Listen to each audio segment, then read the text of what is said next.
इसके लिए दो ये जो मोटा है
आधा डाल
जय राधा माधवा कुंज बिहारी, जय राधा माधवा कुंज बिहारी, गोपी जन वल्लभा गिरिवरधारी, गोपी जन वल्लभा गिरिवरधारी,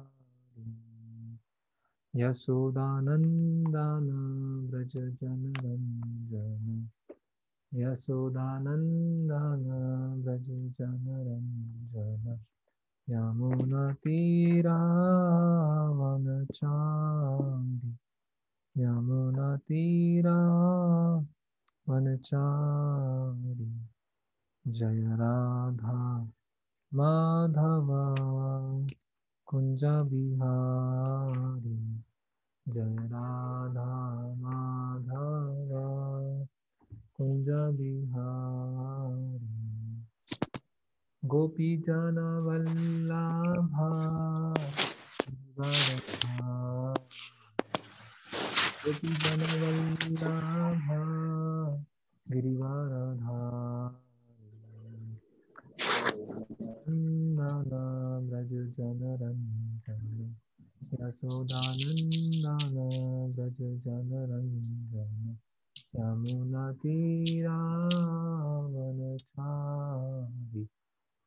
तीरावनचारि,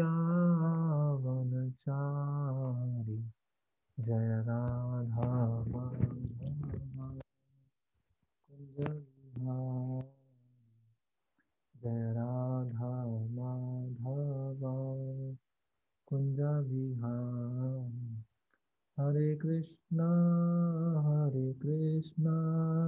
कृष्ण कृष्ण हरे हरे, हरे राम राम राम हरे हरे, हरे कृष्णा कृष्ण कृष्ण हरे हरे हरे राम राम राम हरे हरे। जय विष्णुपाद परमहंस परिव्राजिकाचार्य स्तोत्र सरस्वती अभय चरणार्जुन भक्ति वेदांत स्वामी श्री प्रभुपाद की जय। जय विष्णुपाद परमहंस परिव्राजिकाचार्य स्तोत्र सरस्वती भक्ति सिद्धांत सरस्वती गोस्वामी प्रभुपाद की जय। अनंत कोटि वैष्णव भक्त वृंद की जय। जय। हरि हरि बोल।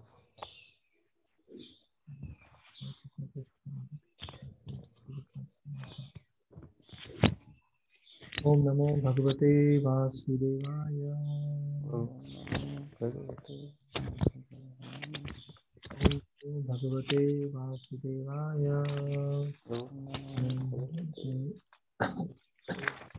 ओम नमो भगवते वासुदेवाय।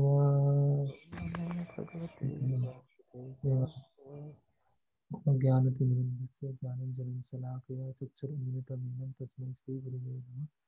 श्रीचैतन्यमनोभीष्टं स्थापितं येन भूतले स्वयं रूपकदा मह्यं ददाति स्वापदान्तिकम्।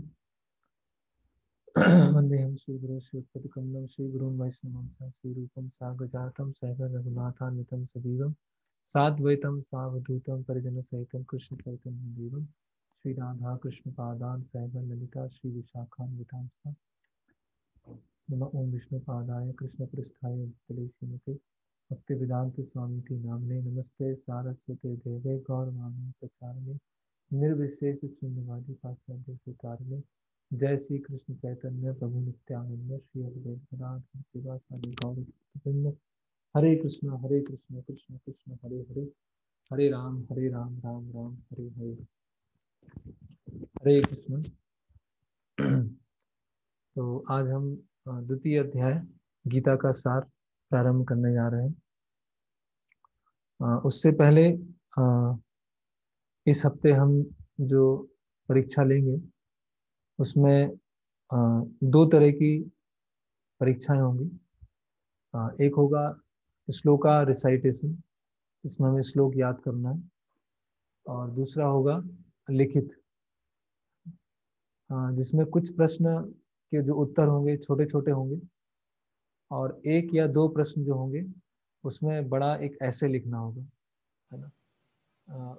निर्भर करता है कि अध्याय, जैसे प्रथम अध्याय है तो उसमें एक या दो ऐसे वो लिखने होंगे। तो दो तरह की अलग अलग परीक्षाएं होंगी। और इसका जो टाइम होगा, जो श्लोका का टाइम होगा, शाम का समय होगा, कोई आधे घंटे का या 45 मिनट का, जिसमें बारी बारी से सब भक्तों को वो श्लोक बताना होगा। श्लोक है या उसका अर्थ है या उसका शब्दार्थ है, वो अच्छी तरह से आना चाहिए। बाकी जो लिखित है वो हम सिंसियरिटी से बिना भगवत गीता देखे हुए उसको हम लिखेंगे, और कुछ समय अवधि होगी, उसके अंदर हमें सबमिट करना होगा। और जैसे जैसे वो चेक निरीक्षण होता जाएगा वैसे वैसे उसको हम देखेंगे। या तो मैं फ़ोन करके स्वयं बात करूँगा, या जनरल जो आंसर है एक साथ ग्रुप में डाल दिए जाएंगे, तो हम खुद अपने आंसर्स को चेक कर सकते हैं।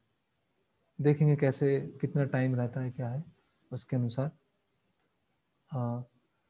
तो सबसे पहले जो अध्याय 1 है उसका थोड़ा सा हम रिवीजन कर लेते हैं, हमने क्या किया, क्योंकि ये बहुत लंबा हो गया, करीब 1.5 महीने चल गया।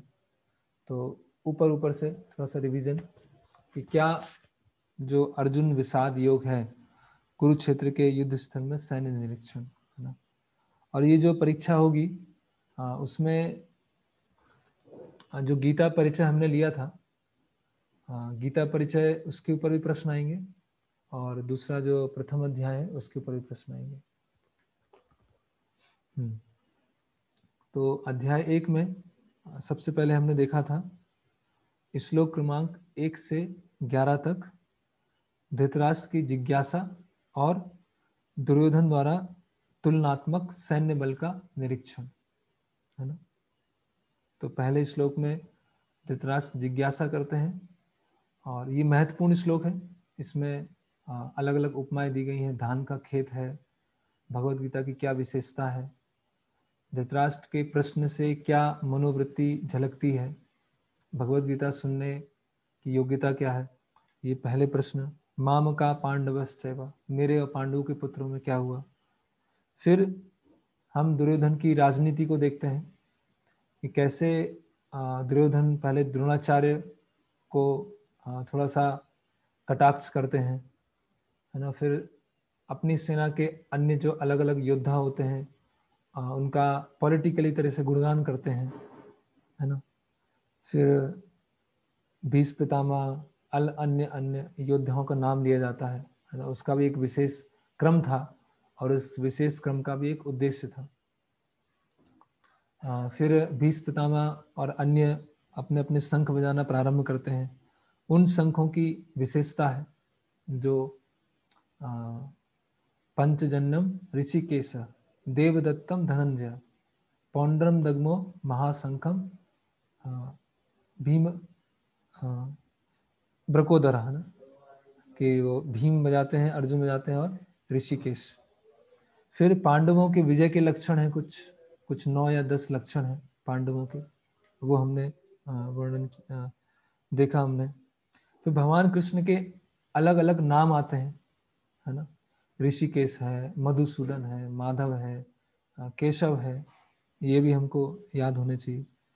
फिर हम भगवान कृष्ण का प्रवेश देखते हैं। भगवान कृष्ण किस तरह से भगवत गीता में अपने आप को प्रस्तुत कर रहे हैं, भक्त वत्सल के रूप में कर रहे हैं। उनका एक नाम है अच्युत, उसके अर्थ क्या है वो भी हमें पता होना चाहिए। फिर उसके पश्चात अर्जुन जो है, चौथा विभाग, पहला में जिज्ञासा हुई, पॉलिटिक्स, दूसरे में शंख, है ना, शंख बजे, और तीसरे में अर्जुन मोहग्रस्त हुए, है ना, कि मोहग्रस्त होने के कारण पहले वो करुणा दिखाते हैं, है ना। अर्जुन की करुणा को श्रील प्रभुपाद 2 स्तर पर समझा रहे हैं। पहला स्तर है कि एक भक्त का लक्षण होता है कंपैशनेट, है ना, यस्यास्ति भक्ति भगवती अकिंचना सर्वै गुणोत्तत समासते सूर हरो भक्तस्य कुतो महान गुणान मनोरथेनास्ति धावतो। और दूसरा प्रभुपाद समझा रहे हैं जो एक भौतिक आसक्ति के कारण जो करुणा होती है ना। फिर अन्य अलग अलग लक्षणों को बताया जा रहा है कि अर्जुन के जो विपतस्थ शरीरे में रोम हर्षत से जाए थे, है ना, कि हाथ कांप रहा है, त्वचा जल रही है, मुंह सूखा जा रहा है। तो हमने देखे कि जब आध्यात्मिक प्रगति होती है उस समय भी ये लक्षण प्रकट होते हैं, और बहुत अधिक भौतिक आसक्ति होती है उस समय भी ये लक्षण प्रकट होते हैं। तो करुणा, उसके पश्चात हमने देखा भोग और त्याग, है ना, कि अगर ये मुझे राज्य प्राप्त भी हो जाए, है ना, तो इस राज्य को मैं क्या करूँगा, है ना।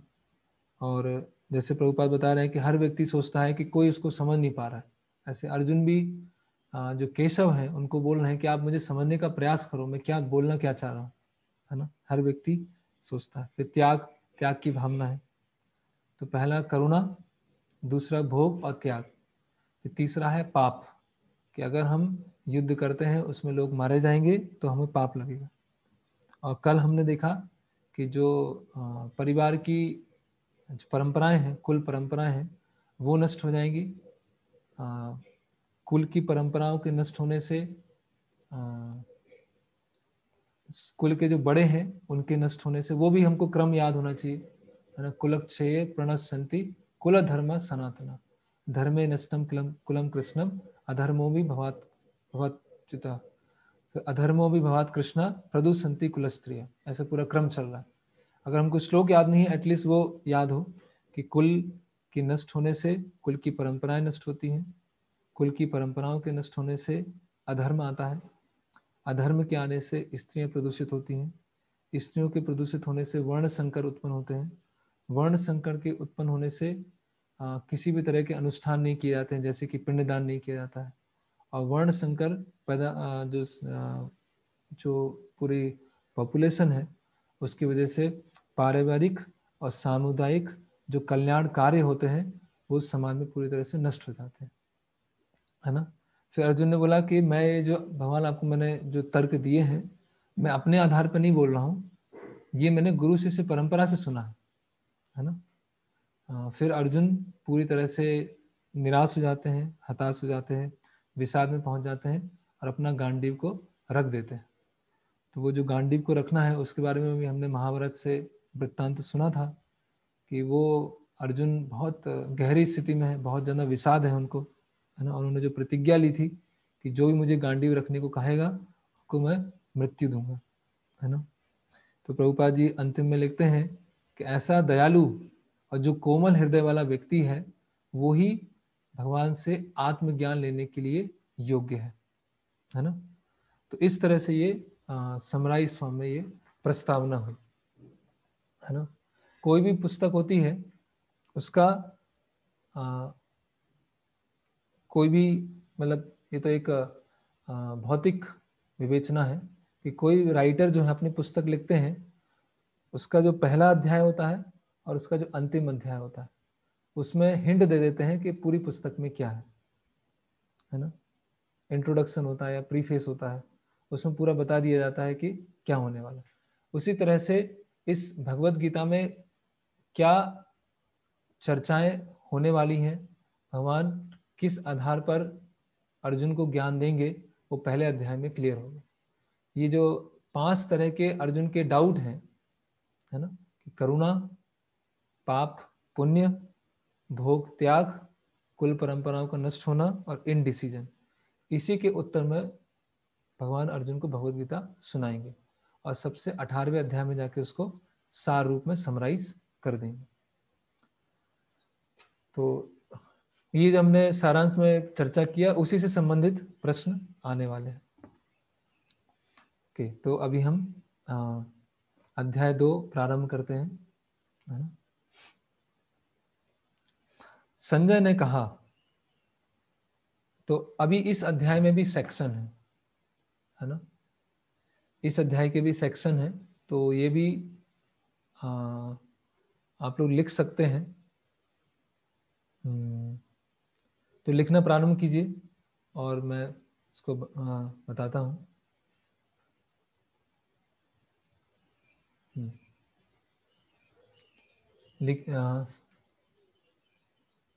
सब लोग लिखना प्रारंभ कर सकते हैं।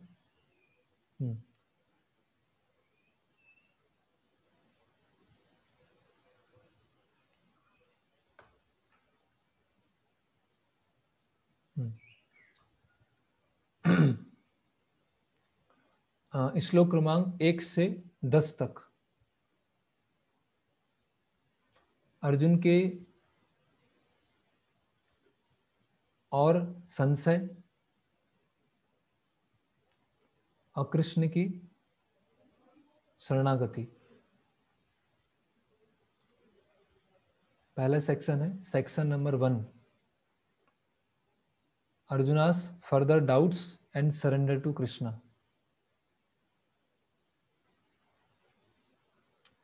सेक्शन नंबर 2, श्लोक क्रमांक 11 से श्लोक क्रमांक 30,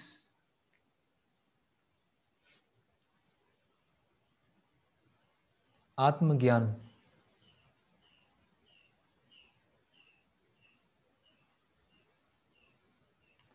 फिर सेक्शन नंबर 3, श्लोक क्रमांक 31 से श्लोक क्रमांक 38 तक, कर्मकांड। फिर सेक्शन नंबर 4, श्लोक क्रमांक 39 से श्लोक क्रमांक 53, बुद्धि योग।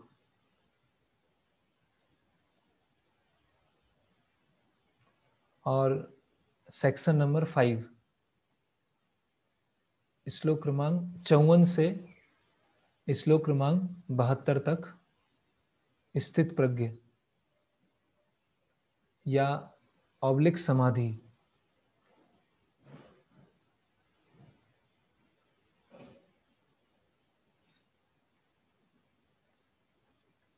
एक बार मैं फिर रिपीट कर देता हूँ। श्लोक क्रमांक 1 से 10 तक अर्जुन के और संशय और कृष्ण के प्रति शरणागति, कृष्ण की शरणागति। श्लोक क्रमांक 11 से श्लोक क्रमांक 30 तक आत्मज्ञान, 31 से 38 तक कर्मकांड, 39 से 53 तक बुद्धि योग और 54 से 72 तक स्थित प्रज्ञ समाधि। किसी का छूट गया हो तो चैट बॉक्स में बता सकते हैं। ओके, तो यहाँ पर ये जो हमने सेक्शन डिवाइड किए हैं, है ना, ये एक ब्रॉड है। उस सेक्शन में भी अलग अलग थीम्स हो सकती हैं, है ना। जैसे कर्म कांड है, तो जब हम कर्म कांड के बारे में चर्चा करेंगे तो उसके अंदर कर्म योग की भी चर्चा आएगी थोड़ा सा, लेकिन एक बड़े स्तर पर हमने सेक्शन बनाया है। स्थित प्रज्ञ के बारे में चर्चा करेंगे तो जो स्थित प्रज्ञ नहीं है और जिनका फॉल डाउन होता है, पतन होता है, उसके बारे में भी हम चर्चा करेंगे। तो पूरे अध्याय में अंततः चल क्या रहा है वो जानने के लिए हमने सेक्शन बनाए। तो सेक्शन नंबर 1 और उसका श्लोक क्रमांक 1।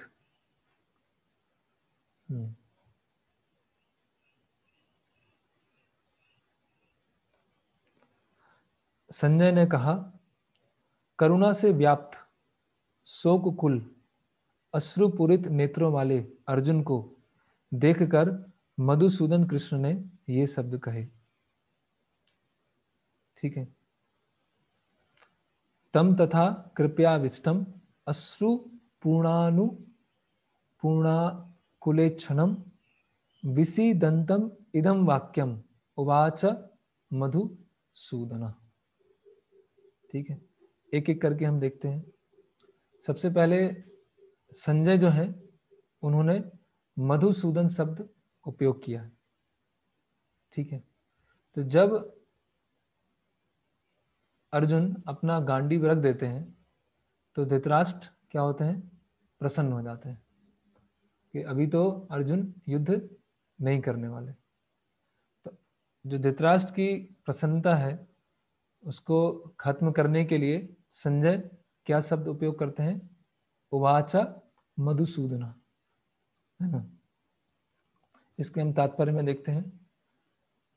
एक्चुअली प्रभुपाद जी की जो तात्पर्य है वो अपने आप में पर्याप्त है, और उसको हम अगर हम गहराई से हम पढ़ते हैं तो हम उसके नोट्स भी बना सकते हैं, है ना। जैसे इसमें प्रभुपाद जी करुणा के बारे में चर्चा कर रहे हैं, शूद्र के बारे में चर्चा कर रहे हैं, मधुसूदन के बारे में चर्चा कर रहे हैं, भौतिक आध्यात्मिक करुणा क्या होती है उसके बारे में चर्चा कर रहे हैं। तो एक ही तात्पर्य में क्या है, बहुत कंडेंस फॉर्म में बहुत सारी चीजें हैं, है ना। तो ये तात्पर्य की जो तीसरी लाइन है वो हम देखते हैं। इस श्लोक में मधुसूदन शब्द महत्वपूर्ण है।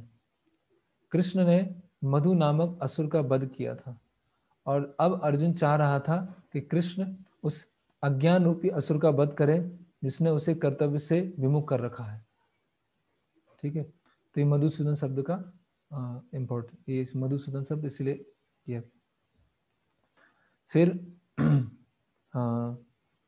श्रील प्रभुपाद जी यहाँ पर डेफिनेशन दे रहे हैं शूद्र की, है ना।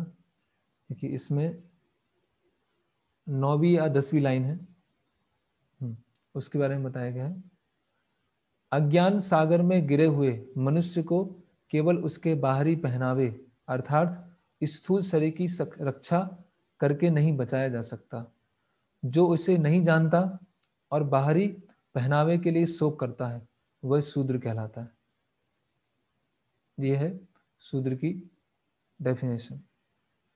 जो ये नहीं जानता है कि बाहरी पहनावा क्या है और जो बाहरी पहनावे के लिए शोक करता है वो शूद्र है ना। जो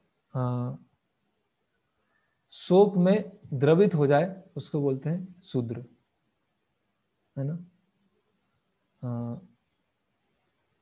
शोकम द्रवति इति शूद्र, जो शोक आने पर उसमें बह जाए, है ना, उसको बोलते हैं शूद्र। तो वर्णाश्रम में जो शूद्र हैं, है ना, तो वो बाकी 3 वर्णों के अंतर्गत रह के कार्य करते हैं, है ना। तो जिसको अपने इमोशंस पर कंट्रोल नहीं है ना। इमोशंस तो सब में होते हैं, ऐसा नहीं कि क्षत्रियों में इमोशंस नहीं होते हैं, ब्राह्मणों में इमोशंस नहीं होते हैं, लेकिन वो अपने इमोशंस को कंट्रोल में रखते हैं, है ना। लेकिन शूद्र क्या होते हैं, उसमें बह जाते हैं। अगर इमोशंस नहीं होंगे तो व्यक्ति पत्थर हो जाएगा, है ना। तो ये क्या है, कृष्ण भावनामृत संग है, कृष्ण के प्रति भावनाओं को उत्पन्न करना, कृष्ण भावनामृत संग। तो भावनाएं तो होंगी, ऐसा नहीं होगी भावना नहीं होगी, लेकिन जो भावनाओं में आकर द्रवित हो जाए, उसमें बह जाए, वो है शूद्र। फिर तीसरा श्रील प्रभुपाद जी इसमें करुणा के बारे में चर्चा कर रहे हैं, तो इसको हम थोड़ा ध्यान से देखते हैं, है ना। भौतिक पदार्थों के प्रति करुणा, शोक तथा अश्रु, ये सब असली आत्मा को ना जानने के लक्षण हैं। शाश्वत आत्मा के प्रति करुणा ही आत्म साक्षात्कार है ना। तो जो अश्रु आ रहे हैं, है ना, करुणा आ रही है, शोक हो रहा है अर्जुन को, है ना, तो ये क्या है, एक तरह से अज्ञानता के लक्षण है ना। प्रभुपाद इसमें उपमा दे रहे हैं कि कोई व्यक्ति डूब रहा है ना, डूब रहा है, डूब रहा है, डूब रहा है, और हमने उसके जाके कपड़े बचा लिए और कपड़े निकाल लिए उसके, और फिर हम किनारे पर आए, हमने बचा लिया, बचा लिया, बचा लिया, है ना। तो कपड़े बचाए, वो वास्तव में व्यक्ति क्या है, वो डूब गया। उसी तरह से शरीर के प्रति जो करुणा है वो कैसा है, अज्ञानता का सूचक है ना। कई लोग हमको पूछते हैं कि इस्कॉन में आप कुछ समाज कल्याण कार्य क्यों नहीं करते, है ना। तो एक बुक है श्रील प्रभुपाद जी, इसका नाम है कर्म योग, मैसेज टू गॉडहड, है ना। उसमें प्रभुपाद जी ये बता रहे हैं, उदाहरण दे रहे हैं कि एक समृद्ध व्यापारी है, उसका जो पुत्र है वो खो गया है ना। तो खोने के पश्चात वो बहुत कष्ट में है ना। एक्चुअली हम प्रचार में अगर श्रील प्रभुपाद जी के ही उदाहरण प्रस्तुत बोलेंगे तो प्रचार में और क्या होगा, और भार बढ़ेगा उसमें। हम स्वयं के भी उदाहरण बता सकते हैं, स्वयं का भी या कुछ, लेकिन प्रभुपाद जी का बताने से क्या होता है, उसकी एक ऑथोरिटी बढ़ती है और अपने आप सामने वाले को क्लियर हो जाता है ना। तो प्रभुपाद जी उदाहरण बताते हैं कि वो एक समृद्ध व्यापारी है, उसका जो पुत्र है वो खो गया, है ना। और फिर अलग अलग लोग उसकी सहायता करने आते हैं, तो कोई खाना देता है तो खाने से भूख मिट जाती है, फिर दोबारा भूख लगती है। कोई कपड़े देता है, कपड़े से ठंडी सर्दी तो बच जाती है ना, लेकिन दूसरे तरह कष्ट होते हैं। कोई दवाई जाके लेता है ना। लेकिन चौथा व्यक्ति आता है, वो पूछता है कि आपके पिता कौन है, और पिता ये है, तो बच्चे को पिता के पास ले जाता है। तो हमारा जो इस्कॉन आंदोलन है वो यही कार्य कर रहा है ना, कि हम क्या है, जो हम आत्माएं हैं, जो जो परम पिता है भगवान श्री कृष्ण है, उनकी खोई हुई संतानें है ना। और वो संतानें इस भौतिक जगत में अलग अलग तरह से कष्ट भोग रही हैं, और उन कष्टों का अगर हम निवारण करने का प्रयास कर रहे हैं अलग अलग तरीके से, तो वो कष्ट नहीं जाने वाले, क्योंकि इस भौतिक जगत का स्वभाव ही ऐसा है ना।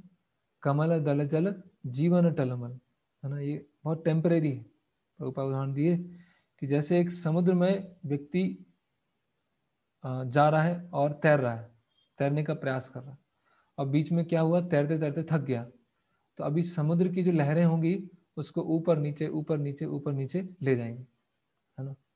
तो अगर वो सोचे कि मैं समुद्र में ही रहूं और समुद्र में रहकर मुझे लहरें परेशान ना करें, तो ऐसा कभी नहीं हो सकता। लहरें उसको ऊपर नीचे ले जाएंगी, है ना। तो अच्छा क्या होगा कि वो समुद्र से निकलकर तट पर आ जाए। तो उसी तरह से प्रभुपाद जी समझाते हैं कि हमें इस भौतिक जगत में एडजस्टमेंट करने का प्रयास नहीं करना चाहिए, है ना।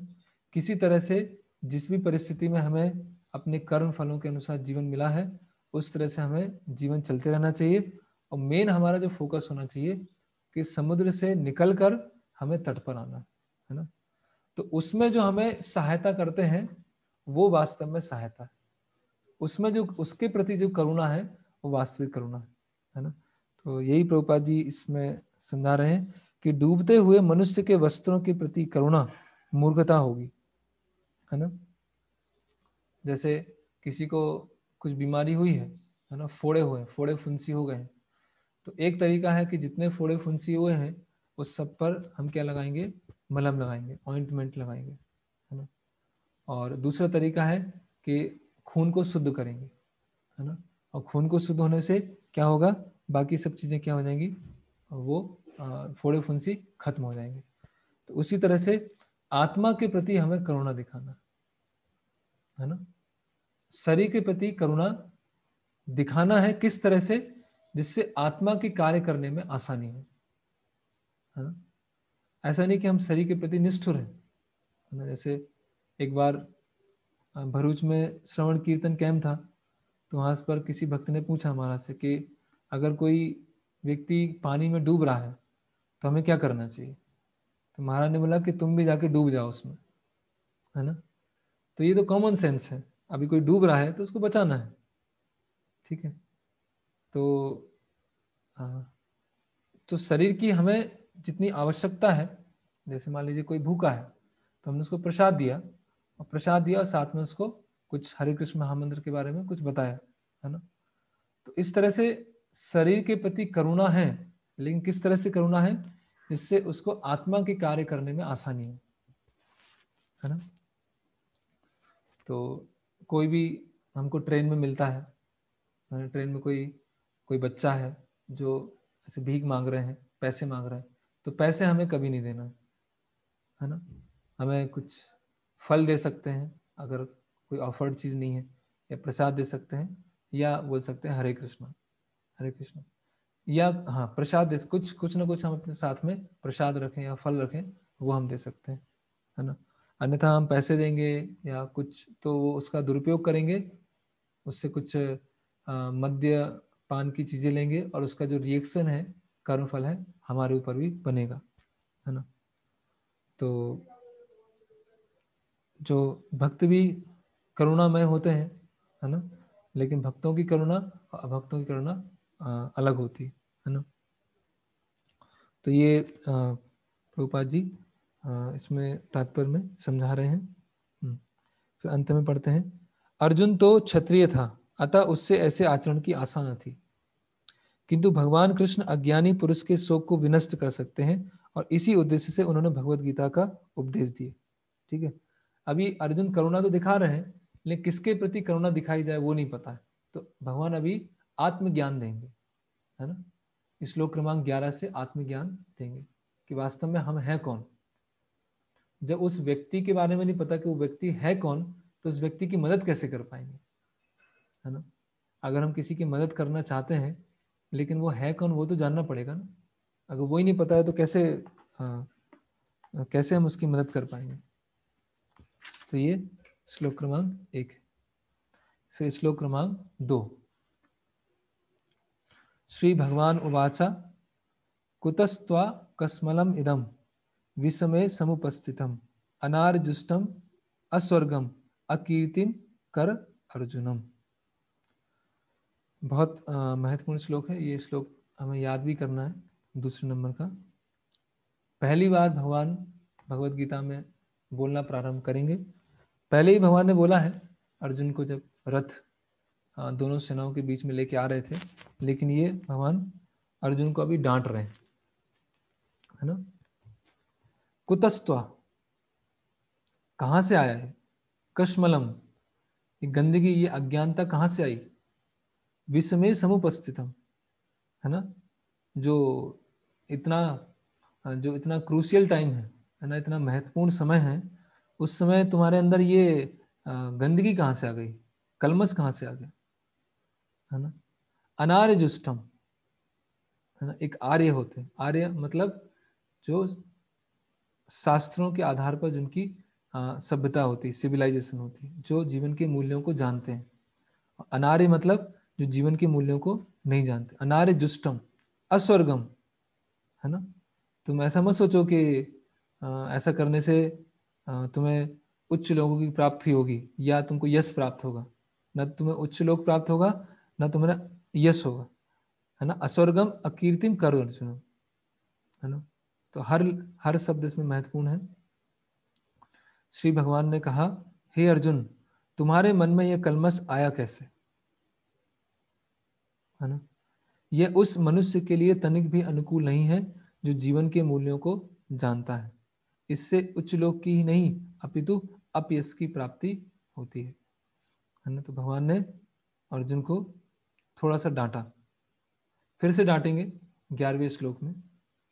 अभी अर्जुन ने शिष्य के रूप में अपने आप को प्रस्तुत नहीं किया है, अभी भी अर्जुन तो आर्ग्यूमेंट ही दे रहे हैं, है ना।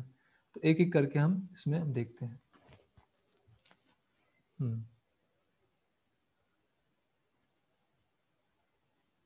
ओके,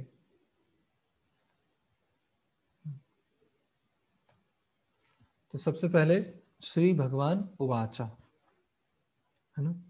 व्यास देव जी भगवान कृष्ण को जब भगवान कृष्ण संबोधन कर रहे हैं तो उनको किस तरह से बता रहे हैं, श्री भगवान उवाचा।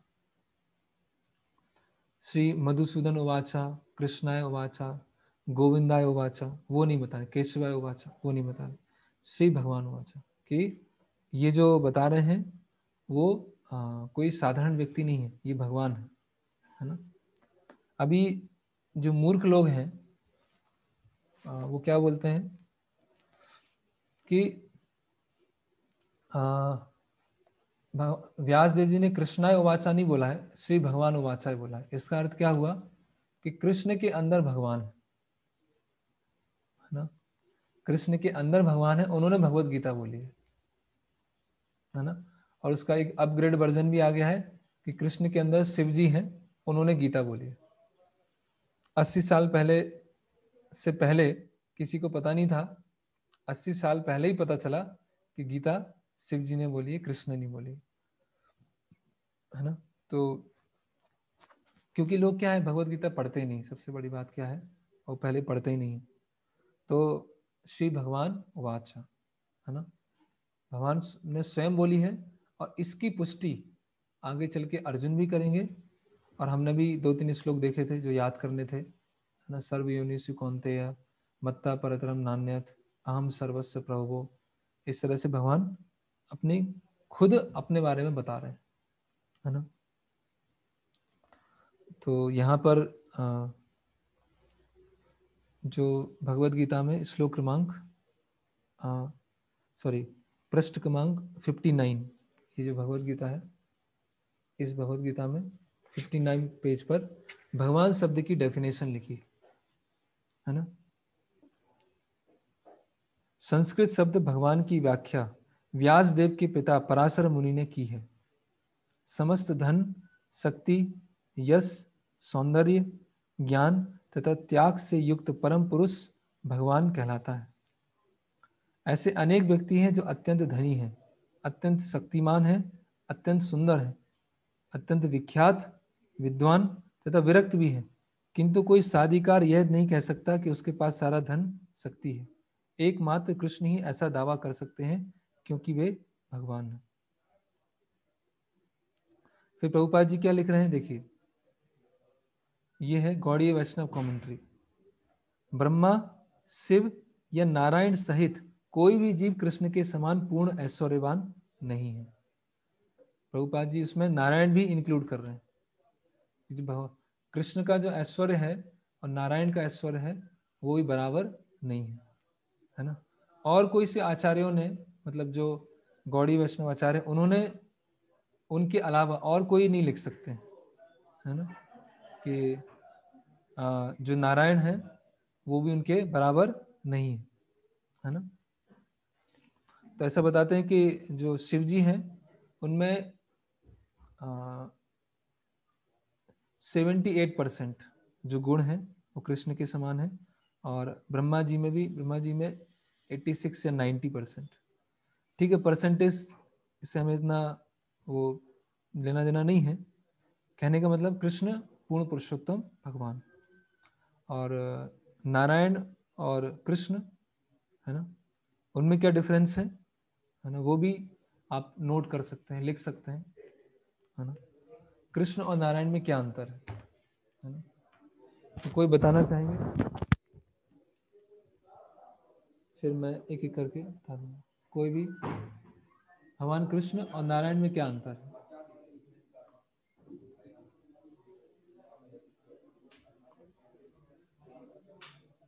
हाँ। जो कृष्ण है,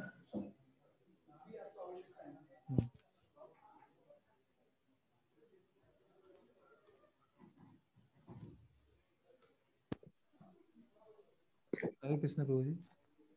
हरे कृष्णा, प्रणाम प्रभु जी। प्रणाम प्रभु जी।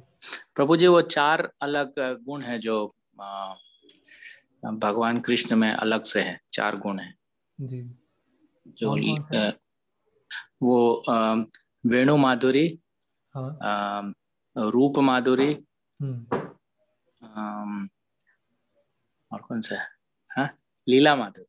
लीला माधुरी, एक और है वो, रूप माधुरी, हाँ, वेणु, प्रेम माधुरी, रूप माधुरी और हाँ, लीला माधुरी। लीला। हाँ, तो ये 4 जो गुण हैं, जो 4 कलाएं हैं, वो भगवान कृष्ण में ही है ना। और दूसरा है, और भी भक्तों ने यहाँ लिखा है, हाँ, भगवान जो कृष्ण है वो घर में है ना, और भगवान विष्णु है वो ऑफिशियल। और क्या अंतर है? 64 हो गया, 60 हो गया, ठीक है, और ऑफिशियल हो गया, घर में हो गया। और क्या अंतर है? नारायण अंश अवतार है, नहीं, अंश अवतार नहीं है नारायण। नारायण तो स्वांश है ना, स्वयं भगवान है। अंश अवतार कौन है? जैसे अनंत, अनंत शेष हैं और परशुराम जी हैं, वो अंश, कुछ थोड़ी पोटेंसी है। विष्णु और कृष्ण में अंतर नहीं है। जो विष्णु के रूप में कृष्ण अपनी पूरी कलाओं को प्रकट नहीं करते, है ना। एक होता है रस विचार, एक होता है तत्व विचार। तो तत्व विचार से विष्णु और कृष्ण समान है, लेकिन रस विचार से कृष्ण क्या है? परम। और कोई डिफरेंस दोनों में?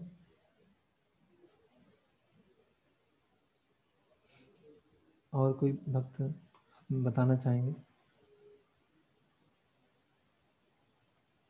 पद्म पुराण में बताया गया है कि विष्णु सहस्त्र नाम एक बार पढ़ने से और राम का एक बार नाम लेने से वो क्या है? बराबर है। भगवान राम के 3 बार नाम लेने से और कृष्ण का एक नाम लेने से वो बराबर है। कहने का मतलब भगवान कृष्ण का एक बार नाम लेना और भगवान विष्णु के 3000 बार नाम लेना वो बराबर है। ठीक है, ये एक डिफरेंस है। ऐसा क्यों है? शास्त्रों में ऐसे तुलना क्यों की जाती है कि 3000 नाम लिया एक बार? क्योंकि कृष्ण नाम भगवान को सबसे ज्यादा प्रिय है ना। जैसे हम भगवान कृष्ण को संबोधन करते हैं कि भगवान विश्व वसटकारा, है ना, श्रुति श्रवा, ये सब भगवान के विष्णु सहस्त्र नाम में नाम है। लेकिन भगवान को संबोधन करते हैं श्याम सुंदर, यशोदानंदन, कृष्ण, तो वो क्या है? वो भगवान को ज्यादा प्रिय है। जैसे कोई व्यक्ति है, उनको कोई घर के नाम से बुलाए, है ना, और कोई ऑफिस के नाम से बुलाए, तो उसको किस में ज्यादा आनंद आएगा? जो घर का नाम है उसमें ज्यादा अच्छा लगेगा ना। ऑफिस का नाम तो ऑफिशियल नाम है ना। तो इसी तरह से भगवान को कृष्ण नाम सुनने में अधिक आनंद प्राप्त होता है, श्याम सुंदर नाम सुनने में अधिक आनंद प्राप्त होता है ना। इसलिए वो सर्वोत्तम। और वैकुंठ और गोलोक में ये अंतर नहीं है। और फिर नारायण के 3 टाइप हैं। हाँ, नहीं, नारायण तो बहुत सारा विस्तार है, भौतिक जगत में 3 है ना। यहाँ तो हम नारायण जो कृष्ण है उनमें अंतर। हाँ। और क्या अंतर है? जो नारायण है उनके हाथ में शंख, चक्र, गदा और पद्म है, लेकिन भगवान कृष्ण के चरणों में शंख, चक्र, गदा, पद्म है ना। मतलब भगवान कृष्ण को असुरों को मारने के लिए कुछ चक्र की या गदा की आवश्यकता नहीं पड़ती, वैसे खेल खेल में मार देते हैं, है ना। जब भगवान विष्णु मारते हैं तो सुदर्शन चक्र आता है, गदा से मारते हैं, है ना। तो इस तरह ये अंतर है। और क्या अंतर है कृष्ण और विष्णु में? और तो हमने यही है कि जो कृष्ण की जो लीलाएं हैं वो लीला माधुरी में आ गया। जो एक भगवान विष्णु है वो एक ऑफिशियल तरीके से ना, एक आदर भावना, और जो कृष्ण है वहाँ पे लीलाओं में क्या है? मधुरता। तो ये आप लोग लिख सकते हैं कि पहला है भगवान कृष्ण के रूप में 64 कलाओं को पूरी तरह से प्रकट किया जाता है, और नारायण के रूप में केवल 60 कलाओं को प्रकट किया जाता है। दूसरा है जैसे घर में भगवान है और एक ऑफिस में भगवान। तीसरा है विष्णु सहस्त्र नाम, भगवान राम का एक बार नाम, भगवान राम के 3 बार नाम, और कृष्ण का एक नाम। फिर शंख, चक्र, गदा, पद्म भगवान विष्णु के हाथ में है, उनके भगवान कृष्ण के चरणों में है ना। तो ये हम बता सकते हैं।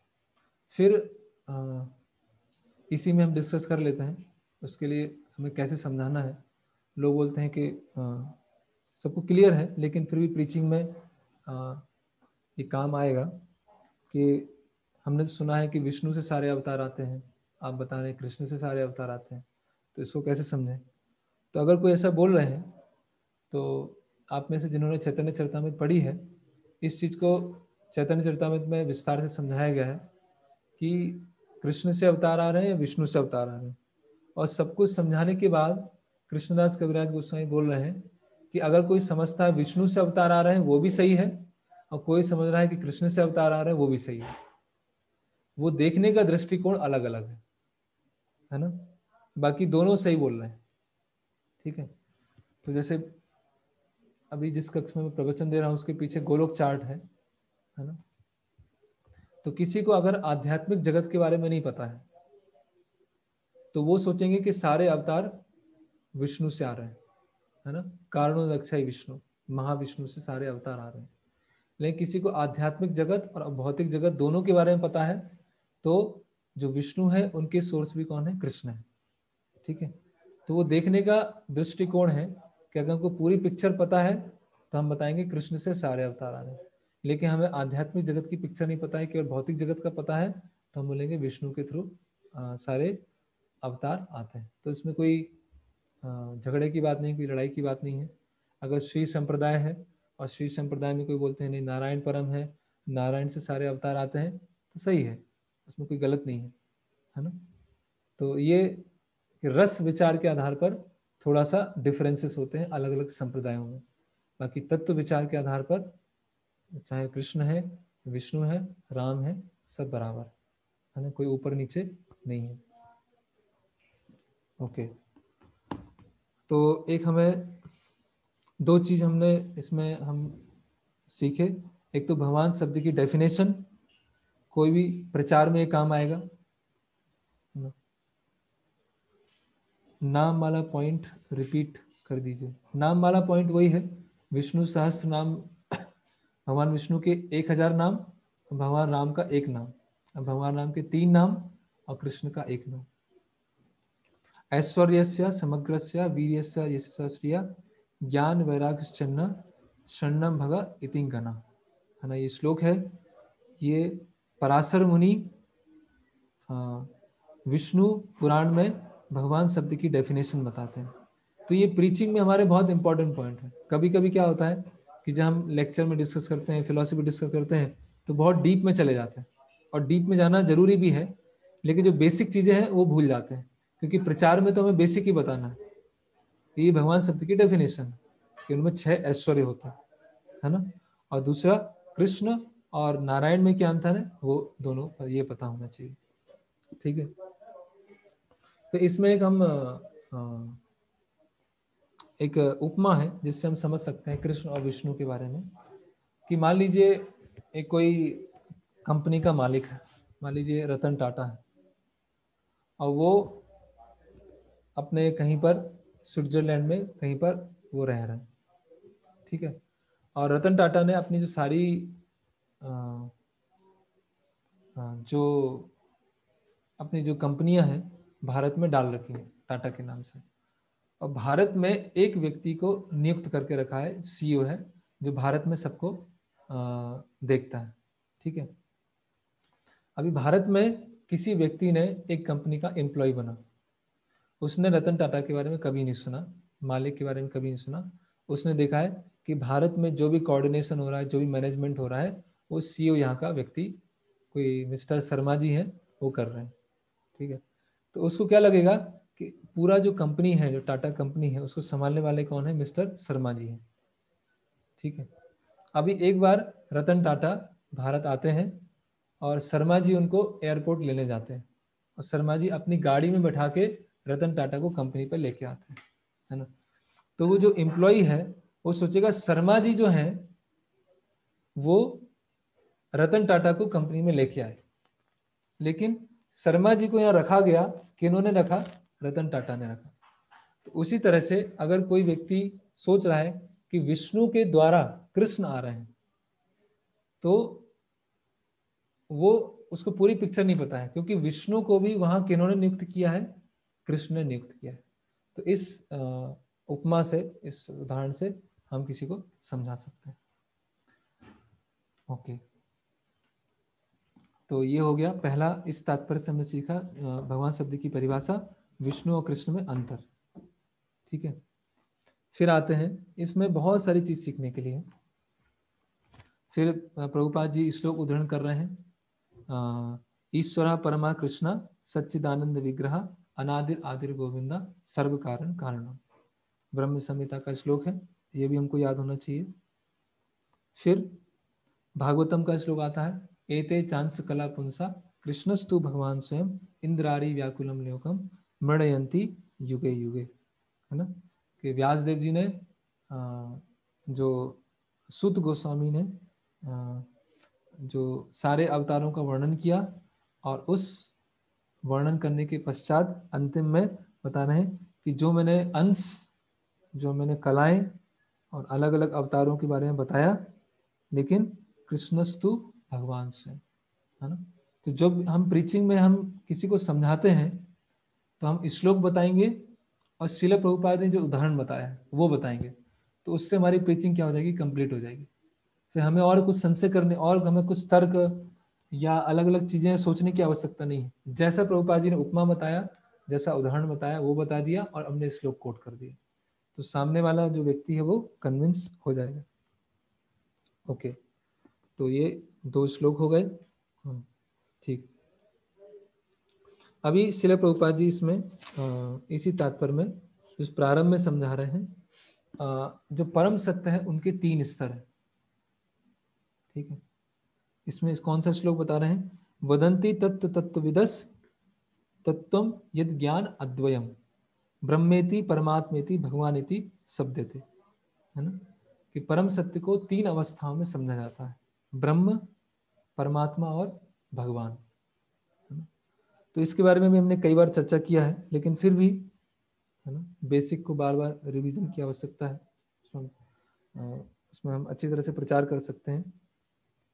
प्रभुपाद जी इसमें एक उदाहरण बता रहे हैं सूर्य का, है ना। तो सूर्य की किरणें हैं, सूर्य की सतह है, और स्वयं सूर्य देव है, तीनों सूर्य हैं। लेकिन सूर्य की किरणें सूर्य के एक एस्पेक्ट को बता रहे हैं, सूर्य की सतह एक दृष्टिकोण को बता रहे हैं, और सूर्य देव वो एक दृष्टिकोण को, सब कुछ मिला के सूर्य। तो उसी तरह से जो परम सत्य है वो क्या है? ब्रह्मेति परमात्मेति भगवानेति शब्दते, ये तीनों को मिला के क्या है? परम सत्य। तो भगवान श्री कृष्ण है और उनका जो धाम है उससे जो तेज आता है, उससे जो किरणें निकलती हैं, उसको बोलते हैं ब्रह्मन। ठीक है। फिर भगवान इस भौतिक जगत में आत्मा के साथ में ये भौतिक जगत का संचालन करने के लिए अपना जो विस्तार करते हैं उसको बोलते हैं परमात्मा।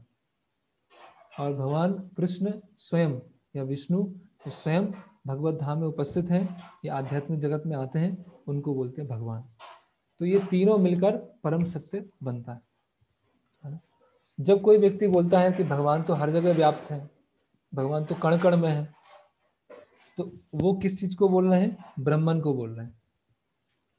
जब हम बोलते हैं कि भगवान सबके हृदय में है, अलग से भगवान की पूजा करने की क्या आवश्यकता है, तो किसको बोल रहे हैं? परमात्मा को बोल रहे हैं, है ना। और जब भगवान के स्वयं विग्रह है या भगवान स्वयं है, तो किनको बोल रहे हैं? स्वयं भगवान, है ना। तो एक्चुअली भागवतम में इसमें इसमें इसमें मैं शेयर करता हूँ, एक मिनट। प्रभुपाद जी भागवतम में बता रहे हैं एक चीज इसको। हाँ,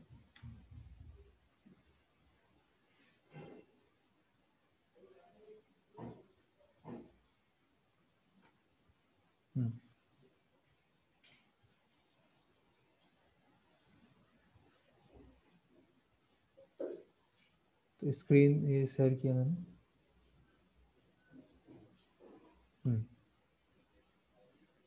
ये जो लाइन है इसको ध्यान से पढ़ते हैं हम। क्या है? The conception of God and the conception of absolute truth are not on the same level. ठीक है। The Shrimad Bhagavatam hits on the target of the absolute truth. तो परम सत्य और केवल एक वेग तरीके से भगवान कहना, वो दोनों में क्या है? दोनों अलग अलग स्तर पर है ना। The Shrimad Bhagavatam hits on the target of absolute truth. तो श्रीमद् भागवतम किसके बारे में बताती है? परम सत्य के बारे में बताती है। तो यही और ये भागवतम का श्लोक है 1 to 11। वदंती तत् तत्व विदस तत्वम यद ज्ञान अद्वयम ब्रह्मेति परमात्मेति भगवानेति शब्दते।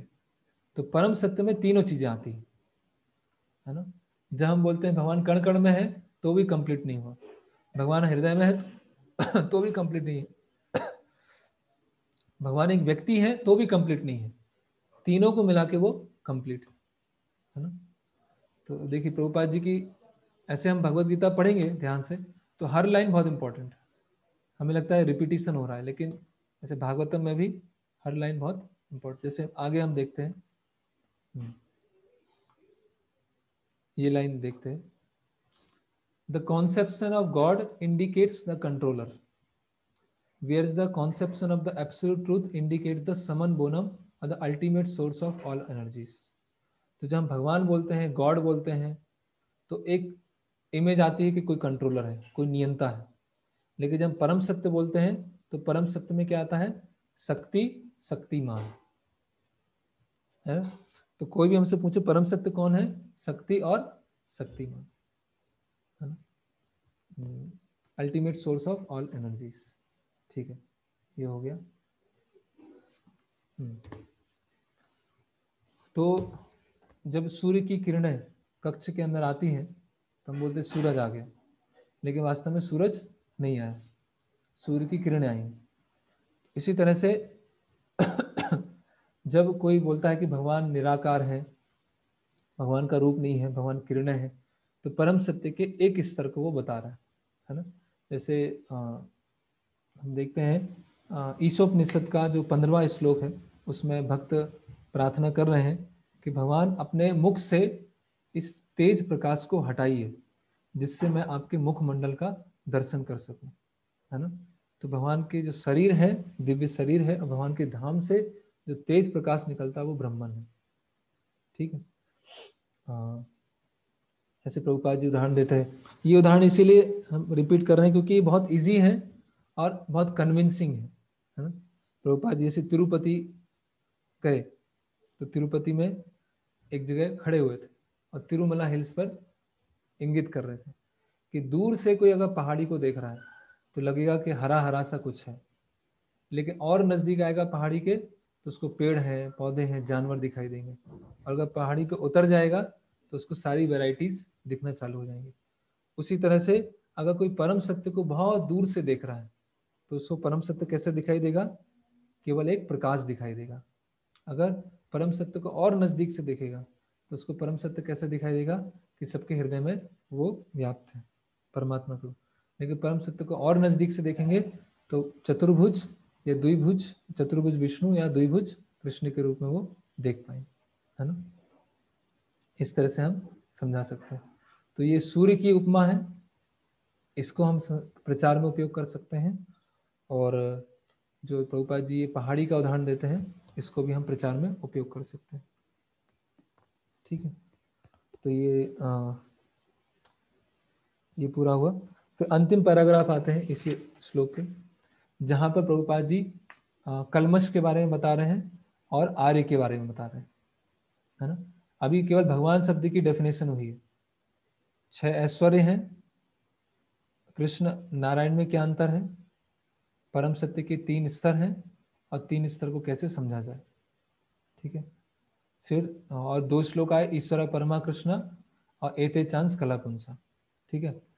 तो अभी मान लीजिए आपको बोला गया कि भगवान शब्द के ऊपर 10 मिनट आपको बोलना है। ठीक है। तो आपको याद करने की आवश्यकता नहीं है कि अरे मैंने तो बहुत समय से बुक्स ही नहीं पढ़ा है, साधना नहीं हुई, तो मैं कैसे बोलूं। सिंपल है, ईश्वर परमा कृष्ण एते चांस कला पुंसा वदंती तत्व तत्वविदस। 3 स्तर होते हैं, भगवान शब्द के 6 डेफिनेशन होते हैं। हम जब प्रचार करने जाते हैं, हम पुस्तक वितरण करने जाते हैं, तो कभी कभी क्या होता है, हमारा माइंड ब्लैंक हो जाता है। हम जन्म मृत्यु, जरा व्याधि और आहार निद्रा भय मैथुन, बस यही समझाते हैं। जहां जिस भी घर में जाएंगे, जन्म मृत्यु जरा व्याधि आहार निद्रा भय मैथुन, हमें पता नहीं चलता है। तो अभी हम प्रचार करने जा रहे हैं तो हमें पता है, तो हम भगवान किसी को हम भगवान के बारे में बहुत विस्तार से समझा सकते हैं, किसी को आत्मा के बारे में समझा सकते हैं, किसी को कर्म कांड के बारे में समझा सकते हैं। तो ऐसे हम प्रभुपाद जी के तात्पर्यों को पढ़ेंगे तो हम खुद की समझ बढ़ेगी और लोगों को भी समझा सकते हैं। अंतिम पैराग्राफ में आ जाते हैं हम। भगवान की उपस्थिति में अर्जुन द्वारा स्वजनों के लिए शोक करना सर्वथा अशोभनीय है। अतः कृष्ण ने कुता शब्द से अपना आश्चर्य व्यक्त किया। कुता कहाँ से आ गया है ना। अर्जुन जो क्षत्रिय हैं, स्वयं भगवान के भक्त हैं, है ना, मूल्यों को जानते हैं, है ना।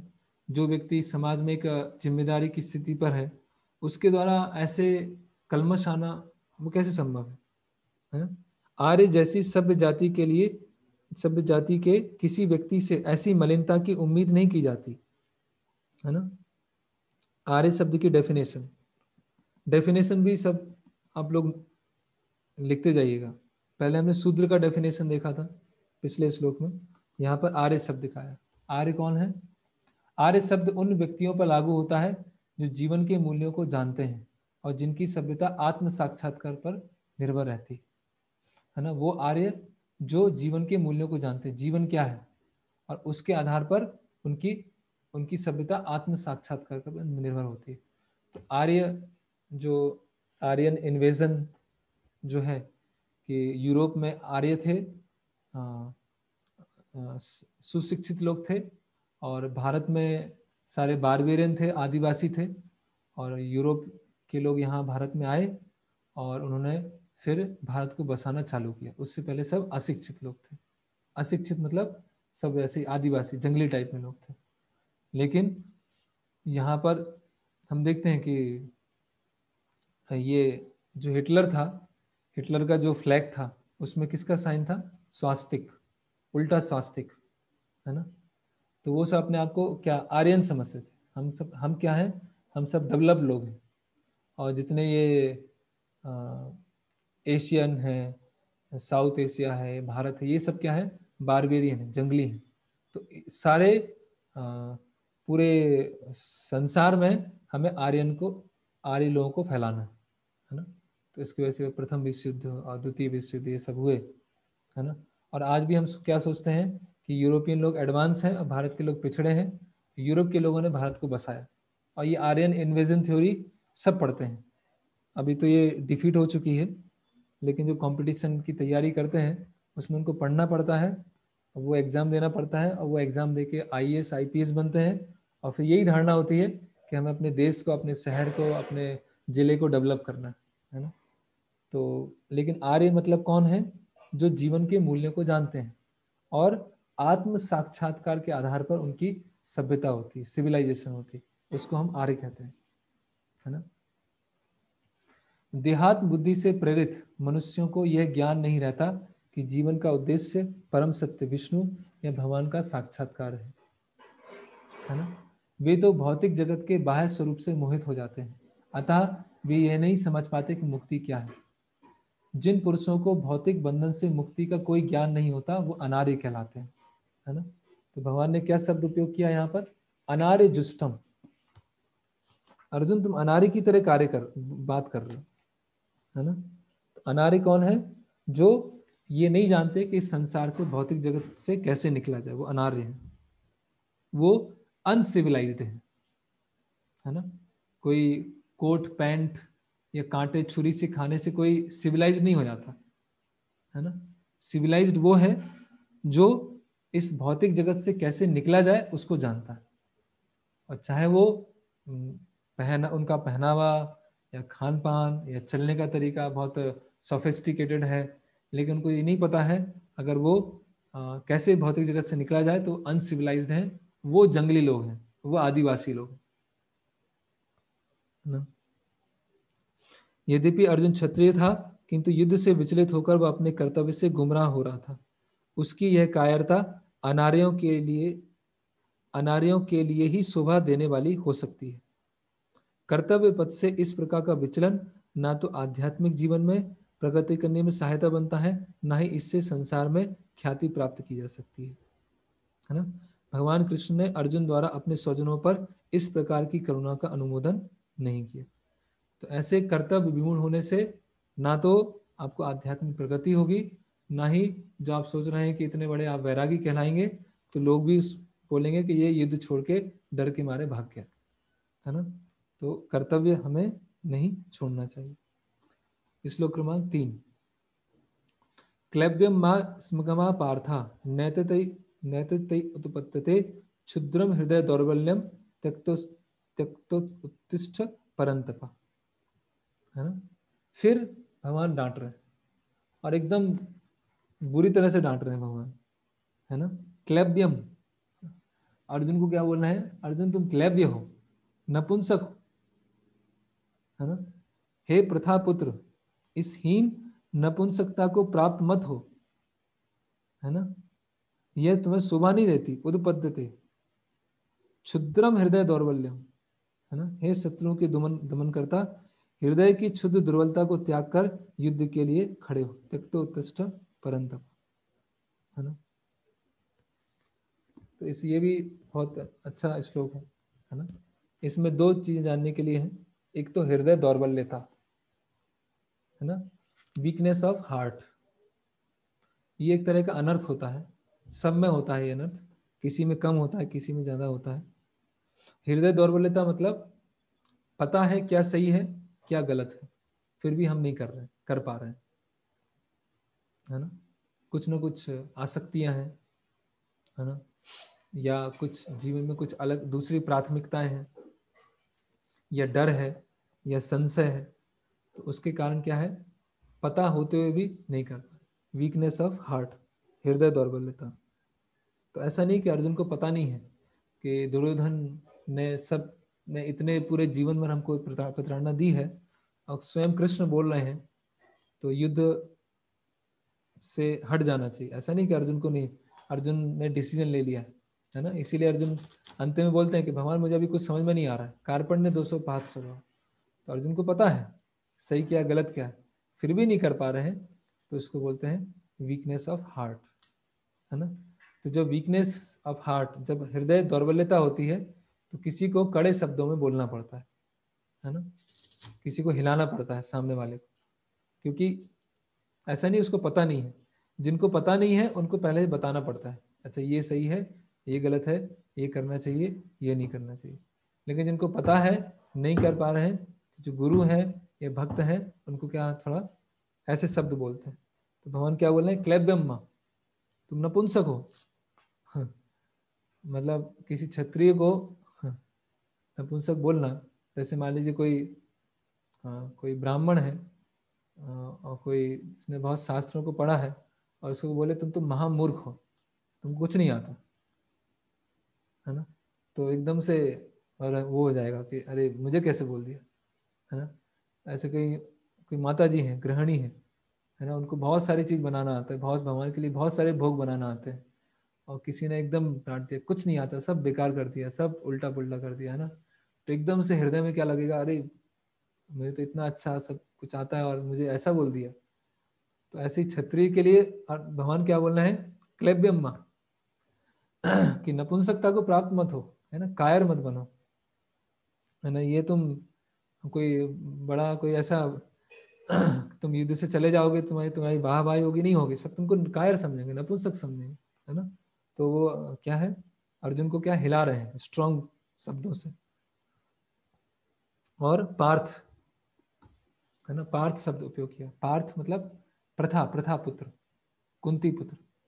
तो हम इसमें देखते हैं अर्जुन को प्रथा पुत्र के रूप में संबोधित किया गया है।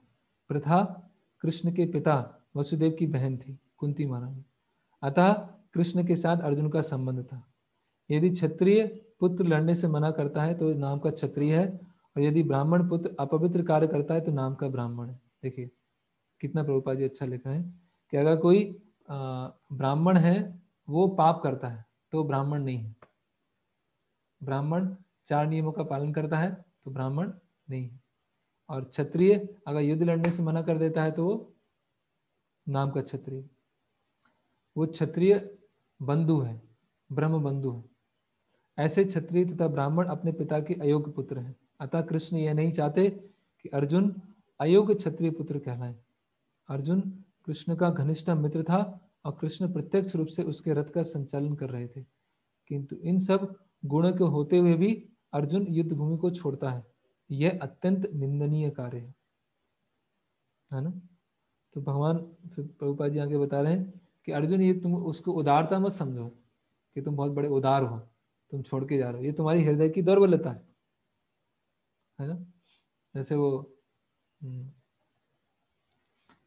कभी कभी होता है ना कि कोई फेस्टिवल है, कोई प्रोग्राम है, प्रसाद खत्म हो गया, भूख लगी अंदर से, है ना, लेकिन बोलते कोई बात नहीं, क्या है, भूख प्यास सहन करना चाहिए, है ना। भूख लगी है, घर जाके लेने वाले हैं, लेकिन भक्तों के सामने क्या बोलते हैं, अरे क्या होगा, 56 भोग मिला नहीं मिला उससे क्या है ना, हमें तो सब तो प्रसाद है, सब चीज प्रसाद है ना।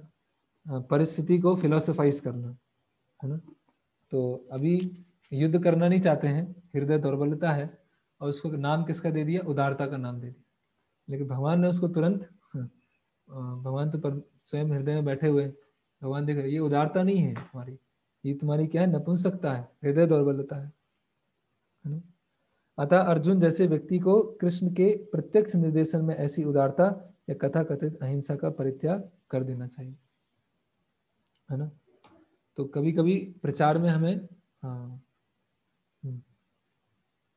स्ट्रॉन्ग शब्दों का उपयोग करना पड़ता है, और करना भी चाहिए, है ना, नहीं तो सामने वाले समझ नहीं पाते, है ना। और इस तरह से शब्दों का उपयोग किया जाए कि उसमें हित होने वाला है ना। ऐसा नहीं कि जैसे ऑपरेशन सक्सेसफुल और पेशेंट डाइड, है ना, कि ऑपरेशन तो हमने बिल्कुल अच्छा किया, लेकिन पेशेंट क्या होगा, उसकी मृत्यु हो गई। ऐसा स्ट्रॉन्ग प्रीचिंग नहीं करना है, भगवान ऐसी स्ट्रॉन्ग प्रीचिंग की बात नहीं बता रहा। स्ट्रॉन्ग प्रीचिंग करना है किस तरह से? उसका हित जानते हुए। ऐसा नहीं कि आउट ऑफ फॉल्स ईगो या आउट ऑफ फ्रस्ट्रेशन उसको हम समझा रहे हैं कि हमें अधिक पता है और तुम तो बस अपने भोग विलास में डूबे हुए हो, है ना, और मल रूपी गर्त में पड़े हुए हो और इंद्रिय तृप्ति रूपी मल खा रहे हो, है ना। हम बोलते गए बोलते गए बोलते गए और सामने वाला ऐसा हो गया कि इतना ज़्यादा डिप्रेस हो गया और वो चला ही गया। तो हमने बोला देखो हमने तो एकदम परंपरा को प्रसन्न कर दिया, हमने इतना स्ट्रॉन्ग प्रीचिंग किया, वो आए ना आए हमें क्या है ना, हमें तो चांद चाहिए, हमें तारे थोड़ी चाहिए, है ना। तो हमने उसको गलत तरह से प्रस्तुत किया। यस, वो चांद मिलेगा तो वहीं से मिलने वाला है ना। कभी कभी हम ऐसा बोलते हैं कि हम तो प्रीचिंग करते हैं कि चांद लाने के लिए करते हैं, तारे लाने के लिए थोड़ी प्रीचिंग करते हैं, है ना। तो हमारा जो इनसेंसिटिव प्रीचिंग है उसको हम फिलोसोफाइज करते हैं कि एकस चंद्र तमो हंति नाही तारा सहस, चाणक्य पंडित ने बोला है ना। तो स्ट्रॉन्ग प्रीचिंग का मतलब ये नहीं होता, महाराज उस पुस्तक में समझा रहे हैं। स्ट्रॉन्ग प्रीचिंग मतलब क्लियर कट फिलोसफी के साथ, है ना, और उनकी क्या मिसकॉन्सेप्शन है, उनकी क्या अनर्थ है, क्या उनकी दुर्बलता है, उसको स्पष्ट रूप से बताना। और सबसे महत्वपूर्ण बात है उसमें हित की भावना है, उसको भक्ति में लाने की भावना है ना। ऐसा नहीं कि ऑपरेशन सक्सेसफुल और पेशेंट डाइट ये हो गया। स्ट्रॉन्ग प्रीचिंग जो कर रहा है वो स्ट्रॉन्ग फॉलो भी कर रहा है ना, खुद भी फॉलो कर रहा है ना। वो दूसरों को बोल रहा है कि तुम मल रूपी कुएं में गिरे हुए हो, कीड़े हो, है ना, और खुद भोग विलास में पड़े हुए, तो वो स्ट्रॉन्ग प्रीचिंग का क्या अर्थ है ना। तो जब हम बोलते हैं कि हमें बहुत सारे तारे नहीं चाहिए, हमें केवल एक चांद चाहिए, तो वो भी उन संख्या में से एक चांद मिलेगा ना, है ना। तो प्रीचिंग करना है, स्ट्रांगली करना है, जो मैसेज है क्लियर कट देना है, उसमें कोई डाइल्यूशन, है ना, उसमें कोई मिक्सिंग नहीं करना है, लेकिन उसमें हित की भावना होना चाहिए। ये है कि हमें उस व्यक्ति को कैसे हम कृष्ण भक्ति में लेके आए, है ना। ये इस भावना से करेंगे तो स्ट्रॉन्ग मैसेज भी उसको, जैसे शिल प्रभुपाद है ना, स्ट्रॉन्ग मैसेज भी दे रहे हैं, लेकिन सामने वाला समझ रहा है कि नहीं ये व्यक्ति मुझे आउट ऑफ फॉल्स ईगो नहीं बोल रहे हैं, ये आउट ऑफ फ्रस्ट्रेशन नहीं बोल रहे हैं, उनमें उनकी हित की भावना है। तो जब भगवान अर्जुन को यहाँ डांट रहे हैं कि क्लैब्य मत, तुम नपुंसक मत बनो, है ना, ये हृदय दौर्बल्यता है। तो ऐसा नहीं कि भगवान बस उसको नीचा दिखाना चाह रहे हैं या फॉल्स ईगो से बोल रहे हैं, नहीं, अर्जुन भगवान एकदम पिन पॉइंट कर रहे हैं कि अर्जुन देखो ये कमी है, उदारता नहीं है, हृदय दौर्बल्यता है। तो इसीलिए हमें वो जो स्ट्रॉन्ग प्रीचिंग के नाम पे कभी कभी मिसकॉन्सेप्शन भी हो जाते हैं, है ना। तो अगला श्लोक, अर्जुन वाचा, अर्जुन ने कहा हे शत्रुहंता, हे मधुसूदन, मैं युद्ध भूमि में किस प्रकार भीष्म तथा द्रोण जैसे पूजनीय व्यक्ति पर उलटकर बाढ़ चलाऊंगा, है ना। तो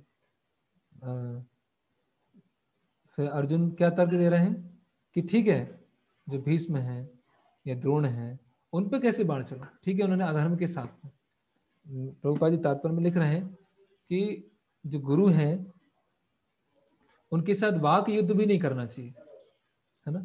जैसे हम देखते हैं अभी हम उडुपी गए थे, तो उडुपी में जैसे कोई शिष्य थे, अपने गुरु से जब बात कर रहे थे तो ऐसे हाथ रखे हुए थे, ऐसे, है ना, सामने से।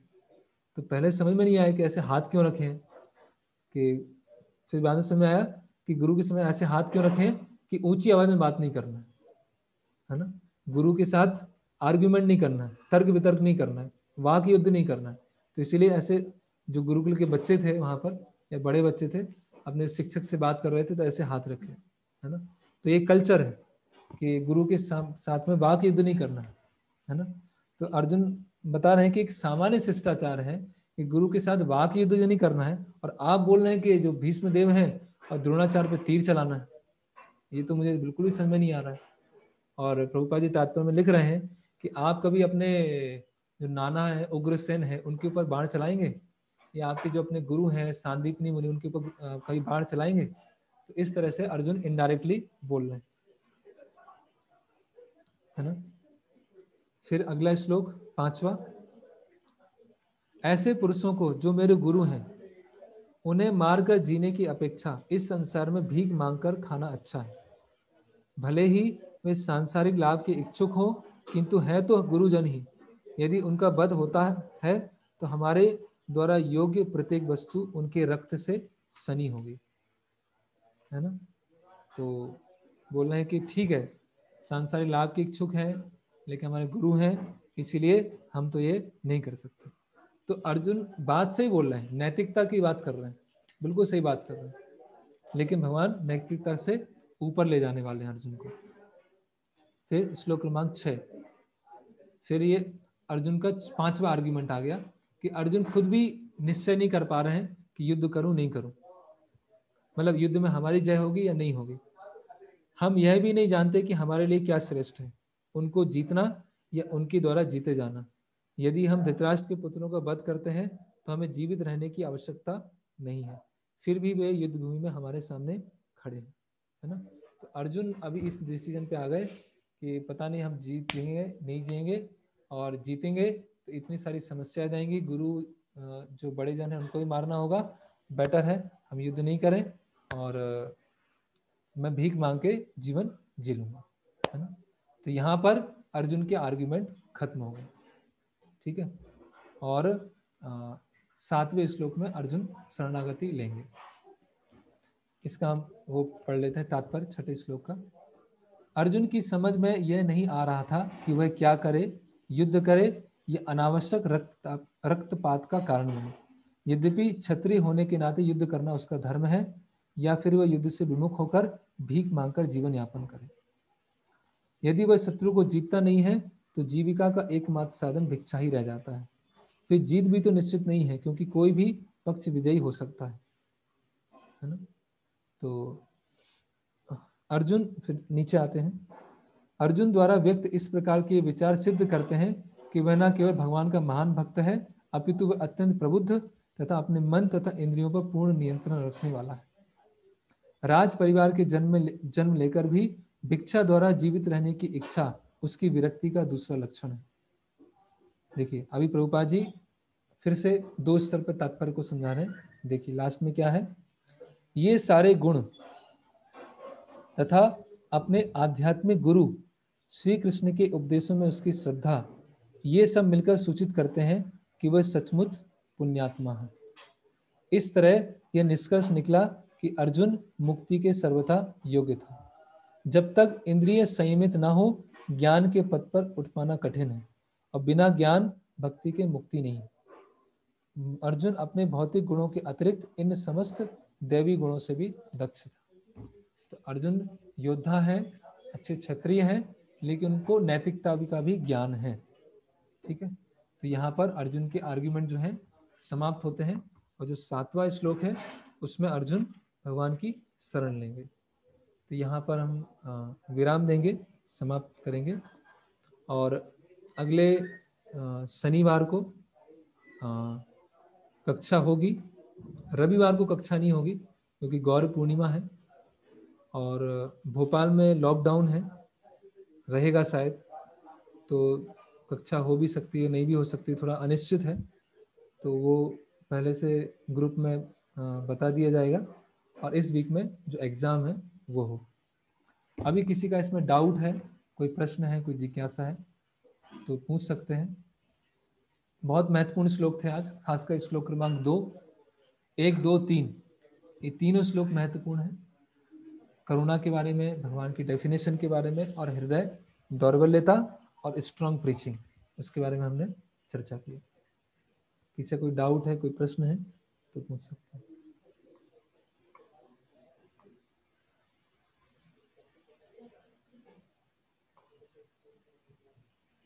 एग्जाम से रिलेटेड कोई डाउट है?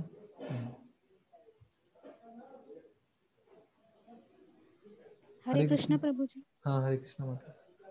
प्रभु जी, जैसे आपने बताया ना कि भगवान ब्रह्मन के रूप में कण कण में व्याप्त हैं, हाँ और परमात्मा के रूप में हृदय में होते हैं। हाँ। तो फिर ऐसा भी कहा जाता है कि भगवान एज ए सुपर सोल कण कण में व्याप्त हैं। तो मुझे थोड़ा सा कंफ्यूजन हुआ इसमें। तो जो कण कण में व्याप्त हैं वो ब्रह्मन रूप में व्याप्त है। जो ब्रह्मन रूप है, भगवान अपनी शक्तियों के द्वारा हर जगह व्याप्त है ना। लेकिन जहाँ भी कुछ चलायमान होता है, जैसे एक पेंटिंग है बीबीटी का जिसमें एक एटम बना हुआ है, उसमें बीच में न्यूक्लियस है, चारों तरफ इलेक्ट्रॉन प्रोटॉन घूम रहे हैं और बीच में परमात्मा खड़े हुए हैं, है ना। तो जहाँ भी कोई चलायमान चीज होती है, जहाँ भी जड़ चीजों को चलायमान करना होता है, वहां पर परमात्मा की आवश्यकता होती है ना। तो दोनों अंडरस्टैंडिंग सही है, दोनों एक दूसरे से ओवरलैप करती है कि परमात्मा के रूप में व्याप्त है और ब्रह्मन के रूप में व्याप्त है। लेकिन अगर हम एक बड़ी दृष्टिकोण से देखेंगे तो भगवान शक्ति के रूप में कण कण में व्याप्त है और हृदय में परमात्मा के रूप में उपस्थित है। लेकिन जहां भी कुछ चीज चलायमान है, जड़ चीजों में मूवमेंट है, वहां पर भी परमात्मा उपस्थित है। इसीलिए वो एटम वाले जो फोटो है बीबीटी में, उसमें चतुर्भुज विष्णु का भी फॉर्म बताया गया। ऐसे और किन्हीं का प्रश्न? कौशल नायक जी, आपका प्रश्न? हरे कृष्ण। हरे कृष्ण। तो मेरा प्रश्न ये, प्रीचिंग से आपने एक ऑपरेशन सक्सेसफुल पेशेंट डाइट का एक वो दिया था कोट, तो उससे संबंधित था कि प्रीचिंग एक बहुत जिम्मेदारी वाला काम है, और क्योंकि गुरु परंपरा और सही ज्ञान को हम एक व्यक्ति को उस भगवान के कृपा से जोड़ना चाह रहे हैं या उनके परम ज्ञान से जोड़ना चाह रहे हैं, तो ऐसे में जो व्यक्ति जिसे हम नियुक्त करते हैं ऐसे कार्य के लिए, तो उसकी क्या योग्यता होनी चाहिए? क्योंकि ऐसा देखा गया है प्रायः कि प्रीचिंग में किसी जो उत्सुक व्यक्ति है, शुरू शुरू में उसको भी हम साथ में ले लेते हैं और वो भी एक फ्रंटियर रोल प्ले करने लगता है, और बाद में वो अपने एक्सपीरियंसेस को जो है वो हास परिहास के रूप में दूसरों जो सीनियर्स हैं उनके साथ जो है लोगों की, मतलब जो एक प्रकार से जो कमियां हैं उसको हास परिहास का वो बना देता है, एक मूड बना देता है। तो ये तो इनसेंसिटिव तो ज़्यादातर दिखती है ये सब चीज़ें जब हम प्रीच करते हैं, तो इसके लिए क्या मानदंड होने चाहिए? और क्या मैं एक उत्तर अगर इसका ये भी हो सकता है कि कम से कम वो व्यक्ति जो है दीक्षित हो और एक गंभीर गुरु या किसी गंभीर जो वरिष्ठ शिष्य हैं उनके अंडर जो है प्रशिक्षित रूप में प्रशिक्षण ले रहा हो, ऐसा। हरे कृष्णा। हरे कृष्णा। तो प्रभुपाद जी के एक शिष्य थे जिनका नाम है श्याम सुंदर प्रभु। तो उनकी बेटी थी जिनका नाम था सरस्वती, 4 साल की बेटी थी। और जो भी श्रील प्रभुपाद जी के पंडाल प्रोग्राम में आते थे बॉम्बे में, तो वो सबको रोक रोक को बोलती थी, Krishna is the supreme personality of God है, कृष्ण पूर्ण पुरुषोत्तम भगवान है। तो प्रभुपाद जी ने बोला, देखो ये 4 साल की जो लड़की है ये भी प्रचारक बन गई है ना। तो इस्कॉन मूवमेंट कैसा है, यहाँ पर साधना और प्रचार में अंतर नहीं है, दोनों साथ साथ चलते हैं, ठीक है। तो अभी किसी ने जितना सुना है, उसकी साधना है, उसके अनुसार वो प्रचार करेंगे, ठीक है।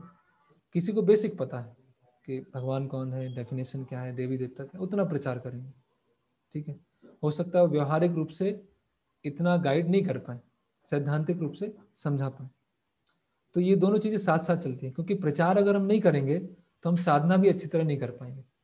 क्योंकि अल्टीमेटली जो चैतन्य महाप्रभु का जो आंदोलन है वो प्रीचिंग मूवमेंट है ना।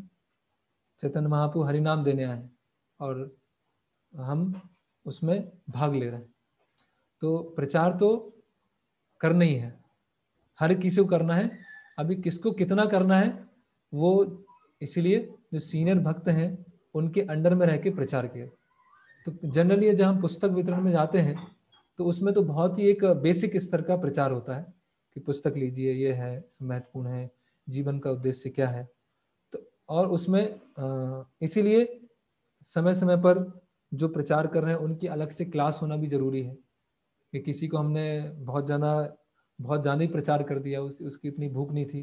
जैसे मैं एक इंसिडेंट बताता हूँ। मैं बड़ोदरा में था तो वहाँ पर इस्कॉन मंदिर है, तो वहाँ पे हम जाते थे। तो वहाँ पे एक प्रभु जी थे, का नाम नहीं लूँगा, तो मुझे उन्होंने प्रीचिंग करना चालू किया, है ना। तो प्रीचिंग करना चालू किया, अभी मुझे मंदिर में 45 मिनट 1 घंटा हो गया। अभी शुरुआत में तो ऐसा बहुत इच्छा नहीं होती बहुत सारा चीज़ जानने का, अभी पढ़ाई का भी समय है, जाना भी है। हाँ, तो मुझे वो समझाए जा रहे हैं, समझाया जा रहा है, समझाया जा रहा है, समझाया जा रहा है। तो मैं पूरा एकदम ऐसा हो रहा कि बस अभी तो बहुत हो गया, अभी तो मैं उनको फिर चलता गया, टेम्पल के गेट से पार्किंग की तरफ चलता गया। तब भी वो समझाए जा रहे हैं, समझाए जा रहे हैं, समझाए जा रहे हैं। मैंने बाइक पे बैठ गया, बाइक पे किक भी मार दिया, तो भी समझाए जा रहे हैं, समझाए जा रहे हैं, समझा रहे हैं। तो पूरा ऐसा फ्रस्ट्रेशन हो गया। तो अगली बार से जब भी वो प्रभु जी दिखते थे, मैं दूसरी जगह चला जाता था कि कहीं वो मिल गए तो ऐसा ना हो कि 1 घंटे उसी में चला जाए। तो ऐसे हमें किसी के पीछे एकदम पड़ नहीं जाना है। ये एक उदाहरण मैंने दिया। तो उसी तरह से जब हम किसी को समझा रहे हैं तो थोड़ा सेंसिटिव रहकर, खासकर जो व्यवहारिक चीज़ें होती हैं उसमें थोड़ा सेंसिटिव रहना चाहिए, क्योंकि किसी के घर की परिस्थिति अलग है, किसी के घर की परिस्थिति अलग है, वो पता नहीं होता। जहाँ की सैद्धांतिक बात है, जितना हमारी समझ है उसके अनुसार समझा सकते हैं। अगर हमको उत्तर नहीं पता है तो बोल सकते हैं मैं पढ़ के आऊँगा, पढ़ के आऊँगी, या अपने सीनियर डिवोटी उनके पूछ के आएंगे, इस तरह से।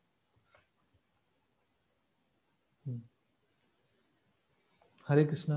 हाँ माता जी, कोई का प्रश्न है? दीपिका राठौर माता जी।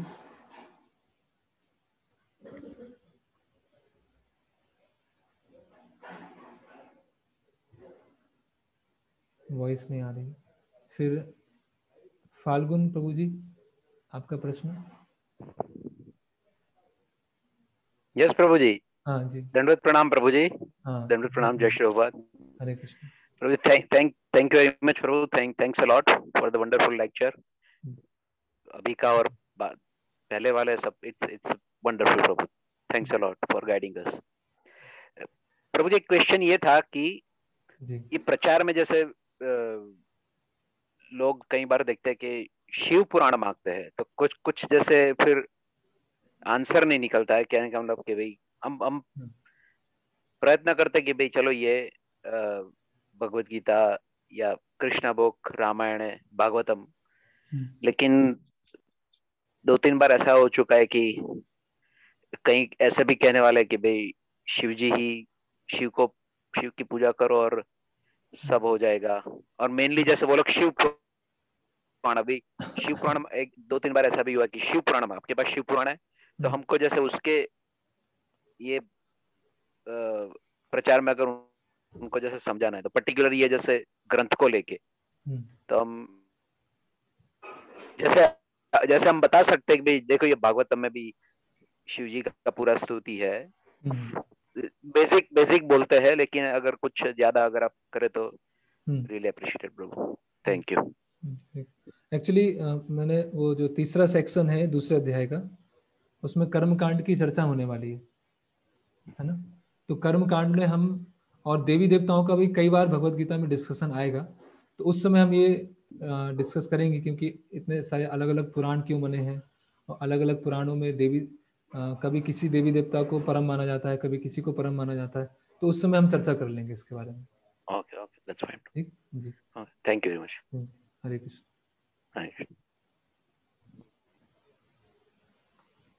फिर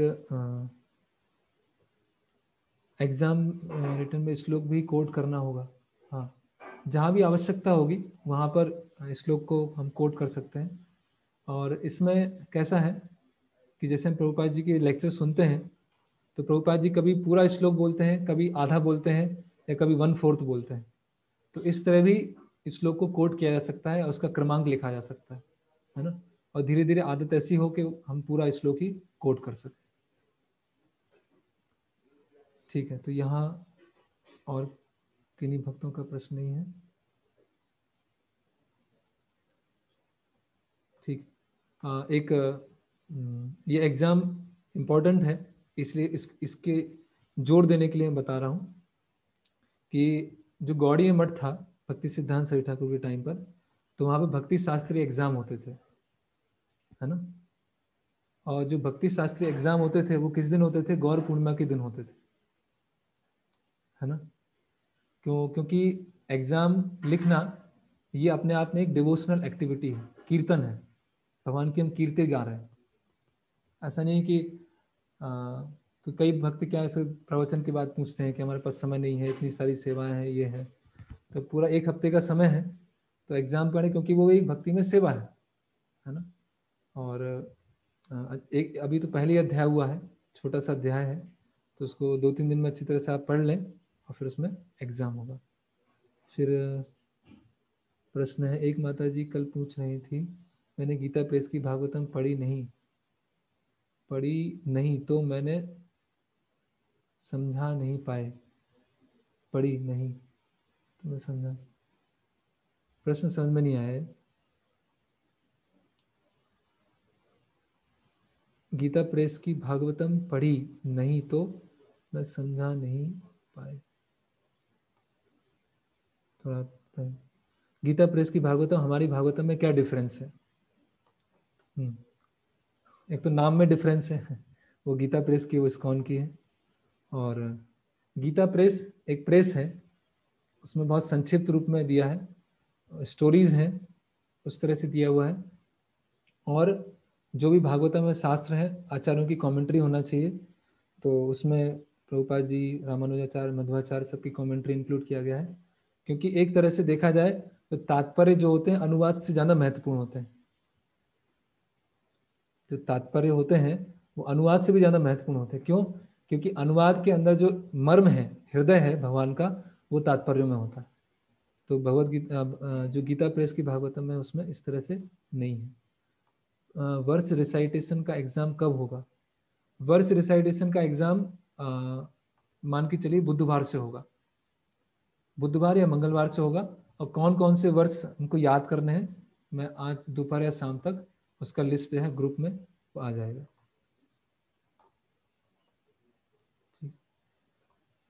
और कोई प्रश्न?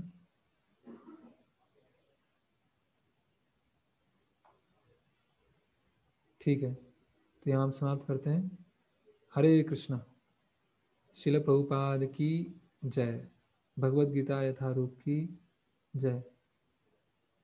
श्री चैतन्य महाप्रभु की जय। गौर पूर्णिमा महोत्सव की जय। निताई गौर प्रेमानंदे। हरि हरि बोल।